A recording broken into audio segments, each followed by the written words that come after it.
The steel pressure hull carried a muted strain that rose from deep within the plates as the vessel moved through mid-war Atlantic water, where the boundary between silence and threat remained thin and unstable. The submarine held depth with deliberate control, its internal systems adjusting to slow variations in surrounding pressure that drifted across the hull, like distant signals of an environment that refused to remain constant. No sudden crisis announced itself. The tension grew from small deviations in sonar rhythm, from subtle delays in the returning echoes, from faint distortions that crept into the machinery as the vessel pressed forward along a route shaped by shifting currents and concealed movement. The crew worked in low light, reading every alteration in tone or vibration as part of a larger pattern that had not yet revealed its structure. They understood that familiar rules were weakening. Instruments offered less certainty. The ocean responded with layered resistance that made every decision heavier. The commander observed the displays without expectation. He watched how the returning sound bent around hidden gradients, how resonance thickened before thinning again, how the water carried hints of irregularity rather than clarity. This section of the Atlantic held pockets of complex density where conventional detection failed, a region where the principles that governed engagement on the surface lost coherence beneath layered currents. The submarine moved slowly, not from hesitation but from necessity, because each adjustment of trim or bearing triggered waves of pressure that spread outward into a field already shaped by unseen forces. The crew sensed this shift in the vessel's posture even before instruments confirmed it. They had entered a zone where nothing behaved as prediction suggested. Inside the forward compartment, torpedo crews checked firing systems whose precision depended on reading forces that no longer aligned with known patterns. They worked through each mechanical step without reference to visibility, because sight had no meaning at this depth. What mattered was resonance, drift, alignment, and the slow build of tension within the water.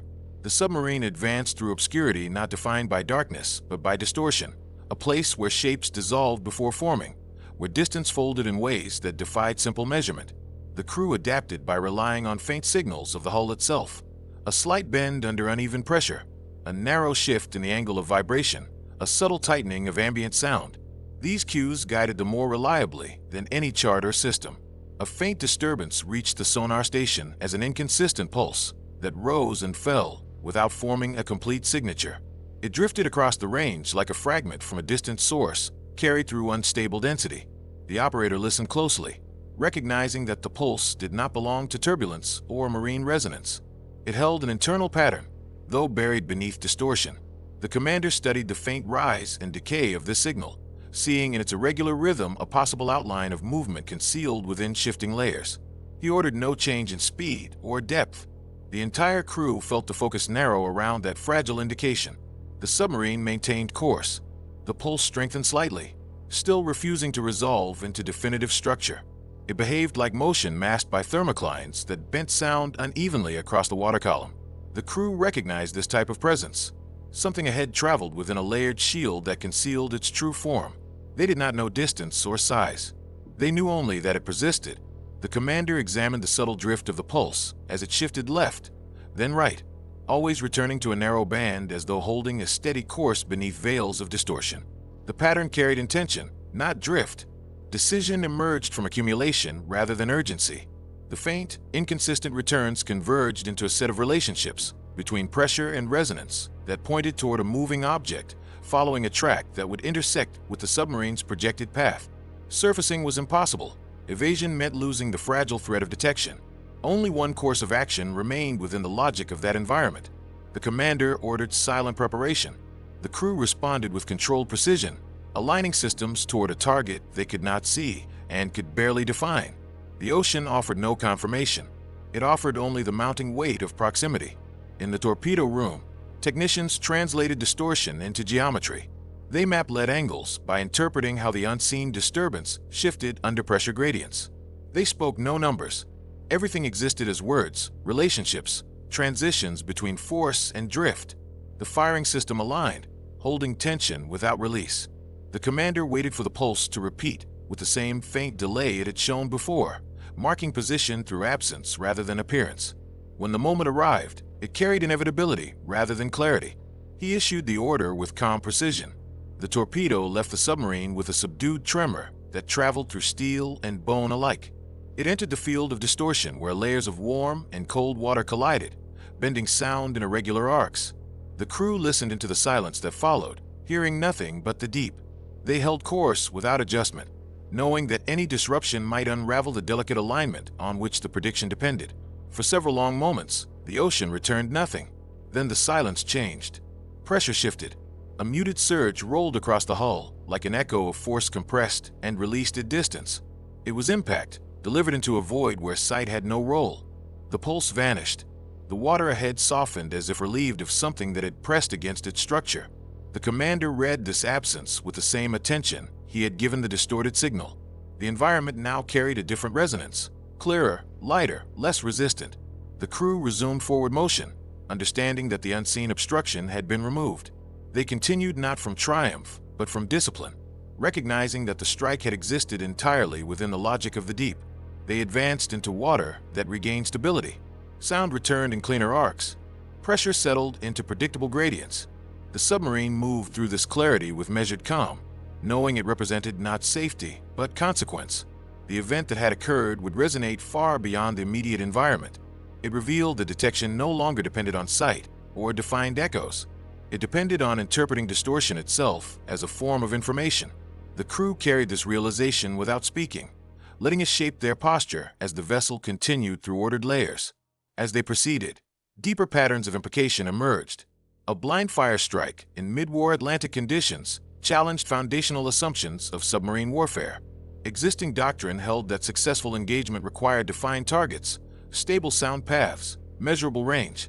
Yet the strike demonstrated that pressure, rhythm, and resonance could guide decisions as effectively as direct identification. The commander understood that this shift would alter expectations beyond his vessel. Enemy convoys would reevaluate patrol routes. Escort captains would question gaps in their grids. Analysts far from the ocean would search for causes in the data and find none consistent with their models. The submarine's crew adjusted systems as they entered colder water that carried fewer distortions. The hull responded with steadier vibration. Sonar returned broad, stable patterns shaped by distant formations of land and current. The earlier strike, achieved without visual trace, grew heavier in significance with each passing moment. It marked a point where the vessel's experience diverged from the assumptions of the surface world. The crew now operated within a logic defined by the deep alone. The submarine moved into a pocket of colder water where long-range echoes thickened and compressed before returning in slow, deliberate pulses that revealed how the surrounding layers rearranged themselves after the strike. Nothing in the water resembled the chaotic distortion that had shielded the unseen mass. Instead, the ocean behaved with restrained precision, as though the deep had acknowledged the removal of a pressure node and now settled into a calmer equilibrium. The crew sensed this change through the hull more clearly than through instruments. The vessel no longer pushed against resistance. It slipped through the water, guided by the natural gradient of density that shaped its course without force. The silence inside the control room became denser, not from fear, but from the realization that they had crossed a boundary where the environment shifted from concealment to clarity. The sonar operator traced distant patterns that emerged slowly along the upper band. These patterns were faint but predictable, shaped by the interaction of current lines flowing across mid-war Atlantic routes. The crew recognized them as natural formations, steady and unobtrusive, offering a contrast to the unstable resonance that had masked the earlier target.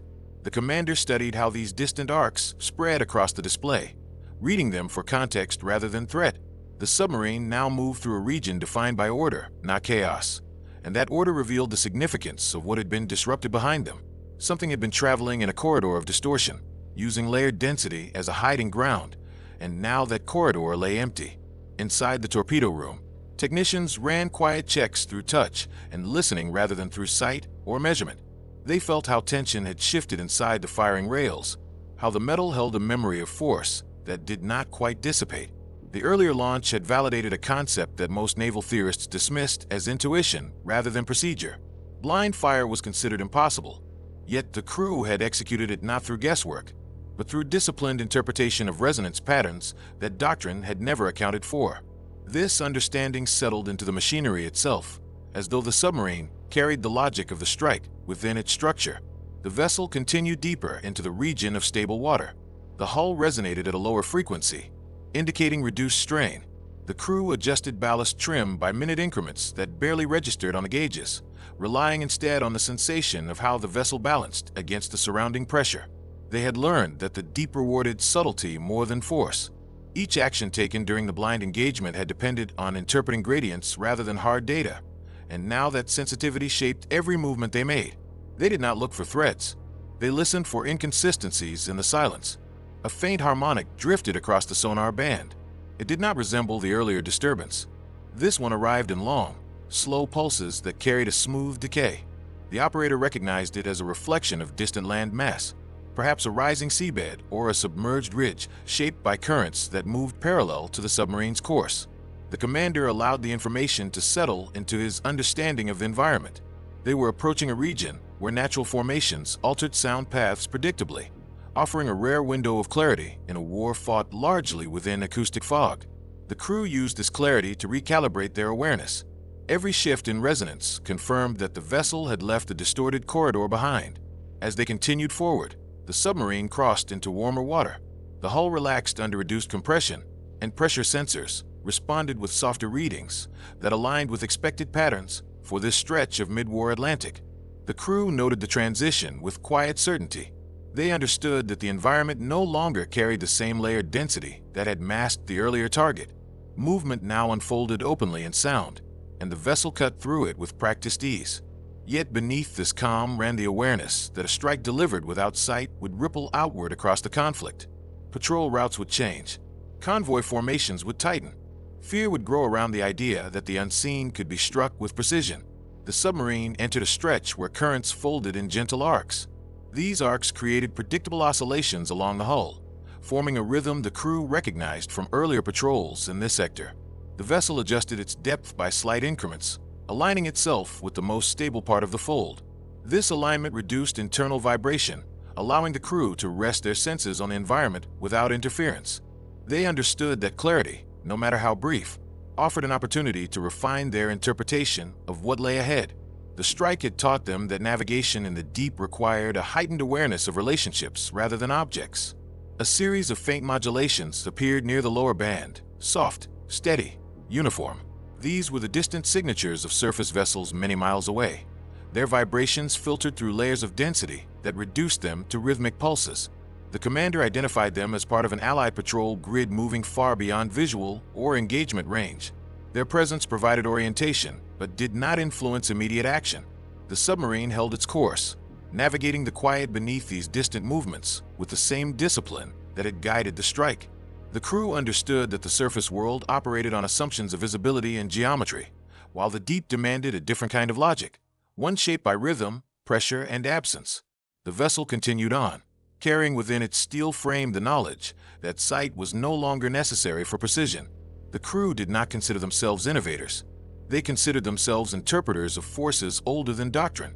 They had acted within the logic of the deep, and the deep had responded with clarity, following destruction. This feedback loop shaped their confidence. They knew they had crossed into a realm of understanding not shared by most who fought on or above the ocean. They moved forward through a landscape defined by resonance and silence, trusting that the same principles that had allowed them to strike the unseen would guide them through whatever waited ahead. The submarine advanced into a region where the water tightened again, though not with the chaotic compression of the earlier corridor. This tightening felt organized, shaped by long, rolling currents that pressed evenly against the hull in slow waves. The crew sensed the pressure shift before the instruments registered it. The deep here possessed a different cadence, one that rose and fell with a steady rhythm that told them they were moving toward another boundary layer. Such layers did not conceal threats as distortions did, but they altered perception enough to demand renewed attention. The vessel adjusted trim by small degrees, matching the rhythm, so the hull moved in unison with the surrounding water rather than pushing against it. The crew understood that alignment was not optional. It was an essential part of remaining unreadable within the ocean's larger structure. The sonar operator noted faint tremors returning along the midband.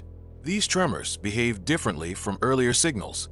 They were broad, shallow, and intermittent, suggesting the distant presence of migrating temperature fronts rather than vessels. Such fronts altered acoustic paths unpredictably, bending sound away from some regions and concentrating it in others. The commander interpreted these patterns with a calm that reflected experience rather than certainty.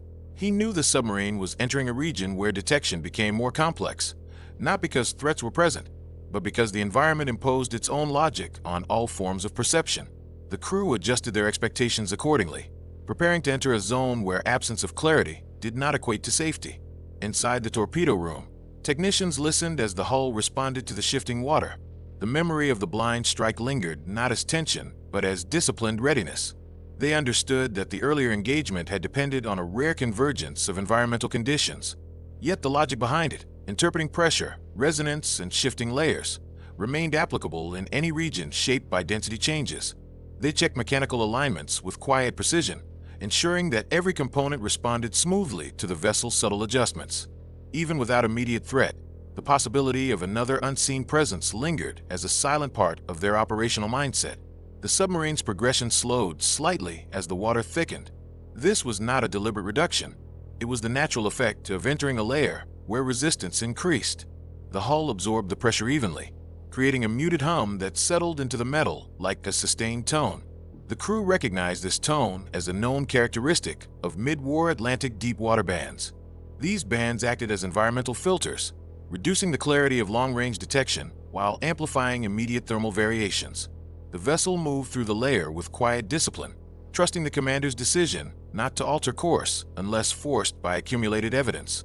The deep offered no urgency. It offered only resistance and rhythm. A slight modulation appeared on the far edge of the sonar's low band. It rose, fell, and vanished with a softness that suggested distance beyond practical concern.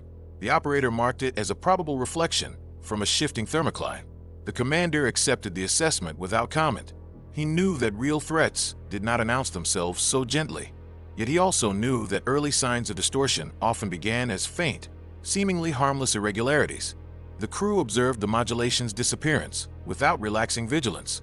They moved forward with sustained awareness, allowing the environment to shape their perception. As they advanced further into the dense layer, the submarine entered a pocket of smoother water where resistance eased. This transition revealed a new acoustic corridor forming ahead. Such corridors appeared rarely and often without warning. They offered clarity in a world defined by distortion, amplifying distant movement while suppressing nearby turbulence. The sonar operator leaned into the pattern, adjusting sensitivity to determine whether the corridor carried meaningful information. A faint harmonic emerged, steady, low, and shaped by consistent propulsion. The commander recognized the signature not as a threat, but as a distant surface vessel far beyond engagement range. Its presence did not alter their path. It merely confirmed that the corridor carried sound cleanly. The hull responded to the corridor with a subtle reduction in vibration. This calm reinforced the crew's understanding that the deep possessed its own architecture, one that rewarded vessels able to read its structure without forcing their way through it. The earlier strike had proven that mastery of these layers could make the unseen vulnerable. Now the crew used that same awareness to navigate through ordered water with the same discipline that had defined their engagement. The submarine continued through the corridor, maintaining a steady depth and controlled forward motion. The sonar operator tracked how the harmonic faded gradually as the environment reshaped its path. Distance and density combined to absorb the signature, leaving behind only the quiet pulse of the water itself. The crew returned their focus to the spaces between signals, understanding that the deep often revealed more through silence than through sound. A soft vibration traveled across the hull, rising from the bow and dissipating near the stern. The commander felt it before it registered on instruments. It was neither threat nor anomaly. It was the echo of their own movement interacting with a layer of slightly denser water. The crew recognized this echo as a sign that the submarine was approaching the boundary of the corridor. These boundaries required careful passage. They could distort signatures, amplify noise, or create pockets of unpredictable pressure. The vessel prepared for the transition with the same quiet readiness that had guided every movement since the strike. As they crossed the threshold, the water thickened again. Sound compressed. The hull carried a deeper resonance. The crew adjusted their interpretation of the environment accordingly, listening for how the ocean reshaped itself around them. They no longer separated threat from nature. They understood that the deep held no such distinction. Everything was part of the same structure: pressure, silence, distortion, clarity, threat, safety. Each element existed within the same continuum, and only disciplined perception allowed them to navigate through it without error. The submarine pressed onward, moving deeper into the layered Atlantic, guided not by sight or certainty, but by the same logic that had allowed them to strike the unseen. The environment shifted without warning, yet the crew followed its rhythm, trusting that understanding, not visibility, governed survival in the world beneath the surface. The submarine moved through the layer deep as the water settled into a quieter density, one that pressed evenly against the hull without creating turbulence or distortion. This quiet was not the absence of movement. It was a structured calm that revealed how the Atlantic, even in its mid-war unrest, formed pockets where pressure aligned with the rhythms of long currents. The crew sensed a change before the instruments confirmed it. The hull vibrated with a steadier pulse.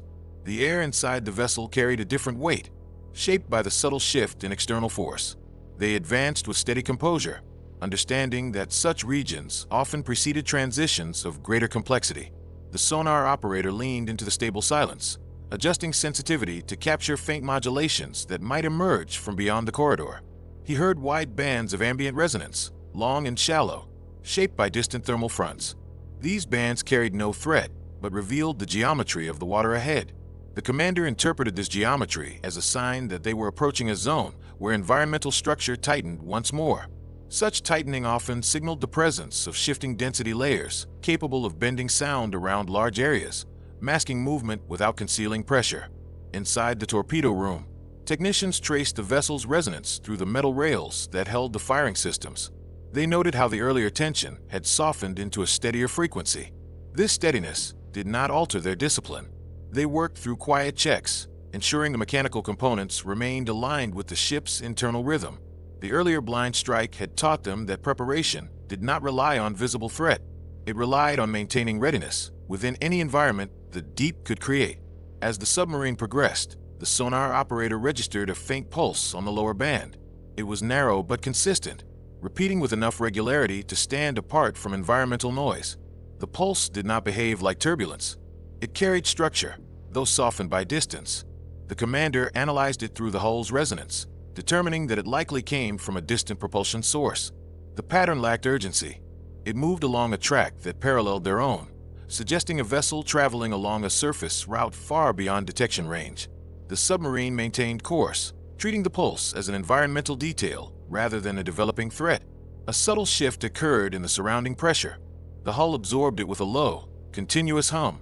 This hum indicated entry into a denser layer where sound traveled more slowly.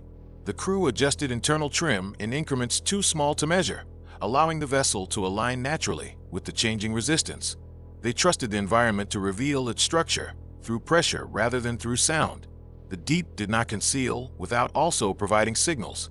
It masked clarity while amplifying tension in ways the crew had learned to interpret. The sonar operator soon detected a secondary modulation drifting behind the primary pulse. This modulation was softer, less defined, and shaped by uneven temperature currents. It posed no immediate meaning. It represented the shifting backdrop of the Atlantic, where friction between layers produced echoes that mimicked distant movement. The commander watched the pattern fade, leaving only faint traces along the edges of detection. Nothing suggested convergence. Nothing suggested intent. The submarine continued forward. The water thickened further as they entered the next band of density. This band created a filtering effect that dampened mid-range resonance and amplified low-end vibration. The crew recognized the effect from previous patrols. It meant they were moving through a natural acoustic barrier, a region where detection became difficult, where distant sounds dissolved and nearby sounds bent into unfamiliar shapes. The submarine responded with quiet composure, maintaining depth and orientation without altering speed. The vessel had learned to become part of such barriers, using their density to move unseen and unheard. Inside the control room, the commander watched how the instruments responded. The gauges steadied. The bearing lines held. The hull's vibration deepened into a slow, even rhythm that matched the pace of the surrounding water. This alignment signaled that the submarine had entered the barrier fully. The crew adjusted their interpretation of sonar patterns, knowing that the deep here demanded a different kind of perception. They no longer listened for distinct echoes. They listened for interruptions in the uniform silence, small disturbances that carried meaning through what they displaced.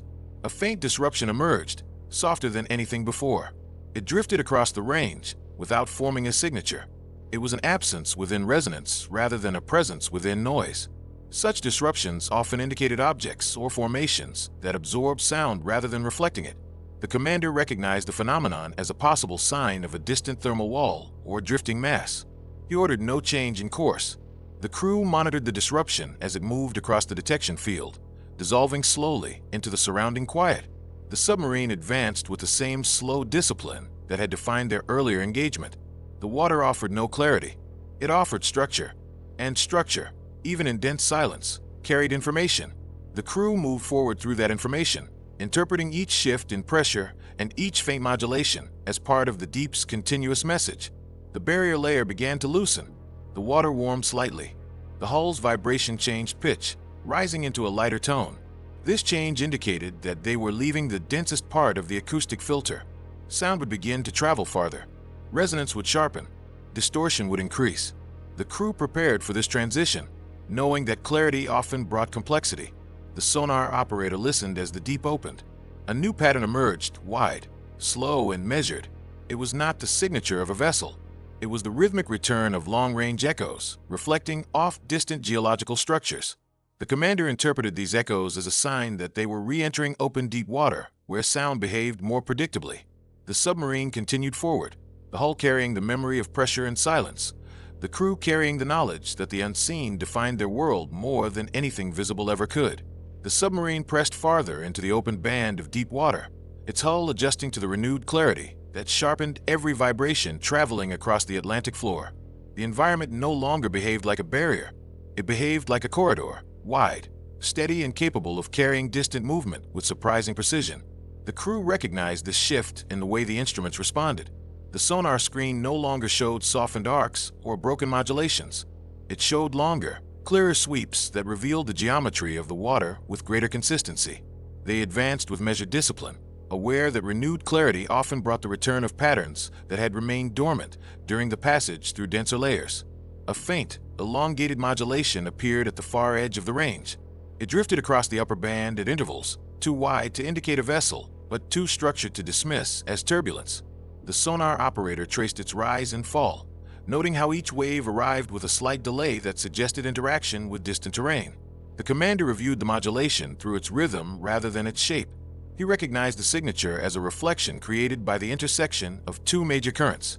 This intersection formed a natural acoustic lens capable of bending sound across long distances.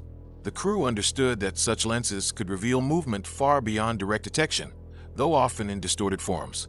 The submarine maintained its course. The modulation persisted, revealing nothing of intent or identity. It served as a reminder that the Atlantic's mid-war structure was a landscape as complex as any battlefield.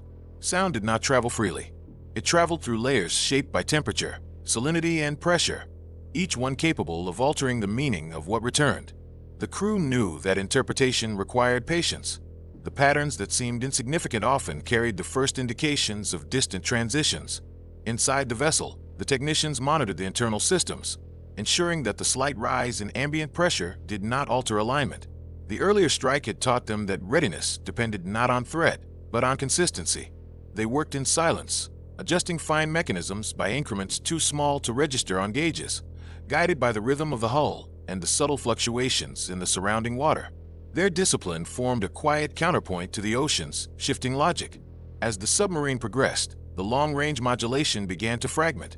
It broke into smaller bands, each one carrying a different rhythm. These fragments suggested that the submarine was approaching an area where currents collided at varying depths. Such collisions created pockets of distortion that mimicked the early stages of detection but lacked coherence. The commander recognized the phenomenon and prepared the crew to treat the fragments as environmental noise rather than indicators of threat. They continued forward without adjusting speed, trusting in the vessel's ability to read the deep through the interplay of pressure and silence. A new resonance emerged low, steady, and shaped by a wide boundary. It appeared not as a pulse, but as a broad, soft hum that filled the lower band. The sonar operator listened closely, noting how the hum aligned with the submarine's trajectory. It was not produced by machinery. It was produced by the slow rise of submerged plateau stretching across the ocean floor. This plateau altered the flow of currents, compressing water layers and creating a predictable pattern of ambient resonance. The commander used this resonance as a reference point, adjusting the vessel's orientation to maintain stable pressure across the hull. The submarine entered the plateau zone with unbroken composure. The water here was denser but more stable, allowing sound to travel across it with minimal distortion. The crew recognized the value of such regions. They offered a rare opportunity to analyze distant signals without interference. They listened with renewed focus, waiting for patterns that might reveal movement beyond the plateau's protective field. Moments later, a subtle modulation drifted across the long-range band. It was faint, almost imperceptible, yet carried enough structure to stand apart from ambient noise. Its rhythm was irregular, shaped by uneven propulsion rather than by natural forces. The sonar operator traced it carefully, noting how it rose and fell in a pattern that suggested deliberate movement. The commander studied the rhythm, recognizing that it carried the signature of a vessel far beyond direct detection. Its distance made interpretation difficult, yet its presence introduced a new dimension to the corridor ahead. The submarine did not alter course. The crew understood that early reaction would invite distortion. They continued to observe, allowing the modulation to develop. It grew clearer as they advanced, though still softened by the plateau's wide acoustic field. The crew adjusted sensitivity, refining their interpretation without introducing noise into the detection range. They treated the modulation as part of the deep's unfolding structure, a sign that movement existed beyond their immediate environment. The water began to shift once more. The plateau's boundary narrowed, and the pressure increased along the submarine's sides. This increase altered the hull's vibration, lowering its frequency into a deeper resonance. The crew registered the shift instinctively, adjusting their internal processes to align with the new rhythm. They understood that the narrowing boundary would compress long-range signals, making interpretation more difficult. Yet they also knew that within such compression, patterns often revealed their deeper form. The modulation sharpened. It no longer drifted. It began to define itself through repeated cycles that suggested consistent propulsion. The crew listened as these cycles aligned with the narrowing of the plateau. The commander considered the geometry of the environment and the rhythm of the distant movement. He recognized that the approaching structure was not closing distance. It was holding a parallel course, maintaining a steady alignment without signaling intent. The submarine advanced with unwavering discipline. The crew continued to read the environment through its pressures, tensions, and shifting rhythms. The distant presence remained beyond reach, yet its influence shaped the corridor ahead, revealing how the deep held meaning not through what could be seen, but through what could be felt. The modulation held its distant rhythm as the submarine emerged from the narrowing plateau corridor into a stretch of calmer water, shaped by broad, slow currents that carried sound with greater openness. The crew felt the transition first in the instruments, then in the quiet shift of the hull's tone, which rose into a smoother resonance that signaled they had crossed out of the deep's compressed tension. This boundary marked more than the end of a geographical zone. It marked the point at which the meaning of their earlier action began to detach from the narrow confines of the event itself and extend into a wider field where consequences gathered force across time and distance. They advanced with deliberate calm, carrying the memory of a strike executed without sight and guided by pressures that had revealed intention without form. The commander reviewed the environment with a steady eye, knowing that their passage through distortion, turbulence, and layered resonance had demonstrated a principle that surpassed the moment of impact. The deep was not an obstacle to understanding. It was a medium that responded to discipline, revealing patterns to those who accepted its logic rather than resisted it. The blind strike had not been an act of chance. It had been the result of aligning with forces older than doctrine and broader than any system devised for warfare. This alignment made the submarine something more than a machine. It became an interpreter of the unseen, capable of reading the Atlantic as a structured field rather than a void. Word of such an event, once carried to command rooms far from the cold pressure of the mid-war sea, would reshape strategic conversations. Analysts accustomed to charts, grids, and geometric formulas would examine the data and find no conventional path to the result.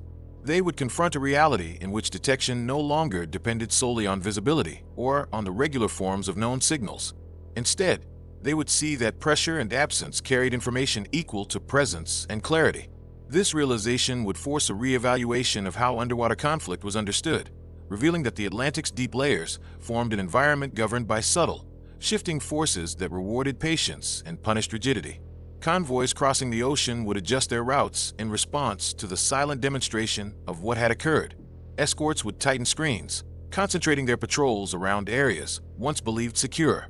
Admiralty planners would re-examine assumptions about acoustic shadow zones, understanding that the deep could conceal not only the movement of submarines, but also the logic those submarines used to interpret the environment. The psychological impact would ripple outward as crews on both sides confronted the possibility that a vessel could strike without seeing, without confirming, without relying on the traditional markers of engagement. This possibility would alter how they measured risk, how they evaluated routes, and how they interpreted silence. The crew aboard the submarine felt these implications not as theory, but as weight. They had acted within the deep's logic, accepting distortion as a form of structure and absence as a form of knowledge. They understood that what had happened inside that corridor would reach far beyond their hull, shaping doctrines that had been built on assumptions the deep no longer supported. Their quiet discipline had shown that warfare beneath the surface demanded a new kind of perception, one grounded in the relationship between machine and environment, pressure and resonance, intention and interpretation. Across the wider conflict, the unseen strike became part of a gradual shift in how navies approached the mid-war Atlantic. Commanders recognized that reliance on clear detection left openings in which the unseen could operate unchecked. They began to view the deep not as a passive barrier, but as an active participant in conflict, capable of masking or revealing, depending on how forces interacted within its layers. This new perspective influenced patrol patterns, convoy spacing, escort deployment, and the development of technologies designed not only to detect, but to interpret the Atlantic's shifting architecture. In time, the event would be studied as one of the subtle turning points in the underwater war, a moment when the boundaries of possibility expanded, revealing that the deep held truths that could be accessed only by crews capable of listening beyond the limits of sight. The submarine had demonstrated that conflict beneath the waves was governed not by geometry alone, but by the continuous negotiation between human decision, mechanical precision, and the vast, indifferent pressure of the ocean. As the vessel approached shallower water, the hull loosened its resonance, rising toward layers shaped by distant sunlight. The crew maintained their composure, aware that the Atlantic offered no certainty even in calmer zones. Yet they also carried the knowledge that the logic earned in the deep would continue guiding them, shaping their responses to whatever emerged across future patrols. They had learned that the unseen governed the rhythm of war beneath the surface, and that understanding arose not from overcoming the environment, but from moving within its constraints. When the submarine settled into its transit depth, the significance of their journey completed itself in quiet clarity. The strike delivered without sight had altered more than their immediate path. It had expanded the operational imagination of those who studied the war, revealing that the Atlantic could be interpreted, understood, and navigated through pressures that spoke in silence. The crew moved through their final tasks with the steadiness of those who understood that history often turned not on the moments recorded in daylight, but on decisions made in darkness. Guided by forces that never revealed their full shape, the ocean closed behind them, carrying the memory of an action that would echo across planning rooms, convoy routes, and the evolving doctrines of underwater warfare. It left no visible trace in the water they displaced, yet it reshaped the conflict beyond the reach of any chart or instrument. The submarine continued on its course, leaving the deep to absorb the moment in its vast, indifferent silence, holding within its layers the quiet truth that understanding in war comes not only from what can be seen, but from what pressure and time reveal to those patient enough to listen.